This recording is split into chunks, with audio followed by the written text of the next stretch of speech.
Okay, so I don't know where to start. Um, this is my first unedited video that I guess I'm vlogging, and I guess this is talking about being authentic. Um, I don't really know what else to say, to be honest. Um,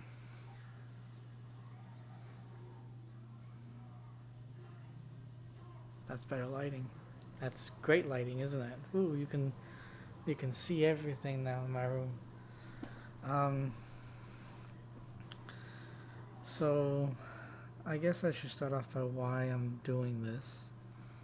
And no edits, no music, no color logs. I'm not even color grading this. This is all in camera and everything. Um, One of my friends, Elliot, made a video just grabbing his camera and filming himself, even if there was some pauses and awkward silences, talking about being authentic. And I think that even in today's society, being authentic is really, it's kind of hard. It's not the norm. You have a lot of these travelers on social media posting, with their significant other, in Maui or in Iceland, next to this beautiful waterfall. And a lot of people stuck in these 9 to 5 jobs, having to deal with a lot of people they may not want to talk to. And a lot of that authenticity of who they are as a person leaves because they want to be as close to that traveler as possible. And, being not a traveler, but seeing some sort of that, I can kind of say that that is not what it feels like. It's not that you just go there and you take the photo and you feel amazing. There is planning, there's headaches, there's stress, there's a lot of pain that goes on in that regard to planning a trip like that. And at least for me, I remember when I was in high school, so maybe 3, 4 years ago, I really thought that the whole purpose of being a photographer was just to try and get cool photos. And that's not the case. I think for me now, being a photographer is trying to show my side of the world, trying to be my authentic self, not trying to replicate anybody's photo, edit for edit, whatever it may be. And when people who work 9 to 5 jobs see that, they think, oh, if only. But I feel like for my case, when I do travel, taking a photo is kind of like the back of my mind. The first thing that I'm thinking about is, you know, retaining that memory in my head of the experience, the people I'm with, the moment, watching the sun set, having a drink of boba or coffee, or waking up really early for the sunrise, stuff like that. It's not me holding a camera up, talking to it in inanimate. I'm tired. I'm filming this at 11:08, but I want it to be authentic. And that's the whole purpose of this video, is to try and be authentic. And with work and school coming up, it's hard for me to do what I used to do, and edit videos the way I used to edit, and do photos the way I used to do it.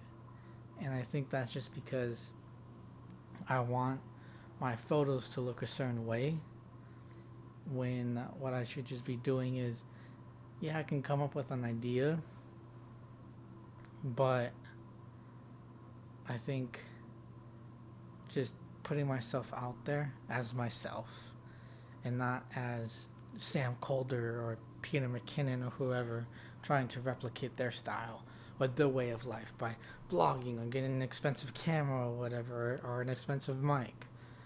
I think that's where the authenticity is lost.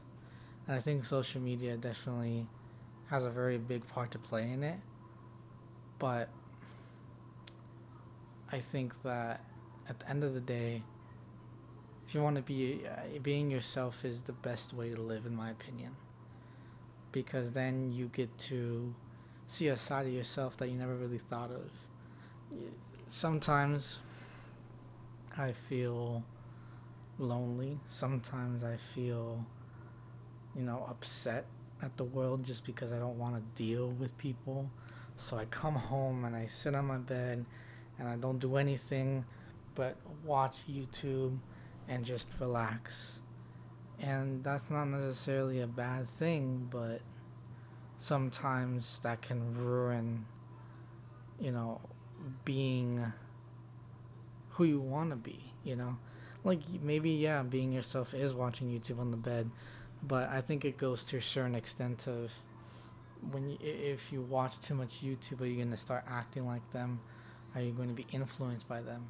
And all that authenticity of you gets lost. And I think it'll be interesting to see if maybe this is a series, just picking up the camera, kind of like a diary. Who knows? But shout out to Elliot for, you know, getting me on this. I feel like it could be refreshing. Uh, a time to let go, not having to deal with editing, not having to deal with cuts or transitions or color grading or music or sound effects, just plain and simple talking to a camera, uploading it to my computer, uploading it to YouTube, and not being done with it, but understanding that sometimes being this perfect editor, this perfect, filmmaker, photographer, isn't always what you need. Sometimes just feeling like you don't know what you're doing is the best way to release stress, because then you don't have to think about, how many people is gonna watch the video. How many impressions am I gonna get? Am I gonna make money from this? It's just picking up your camera and saying what's ever on your mind, and we'll see what happens. It's definitely. I think it's definitely something to think about, and I think a lot of other people need to do this as well. But yeah, I think that's it.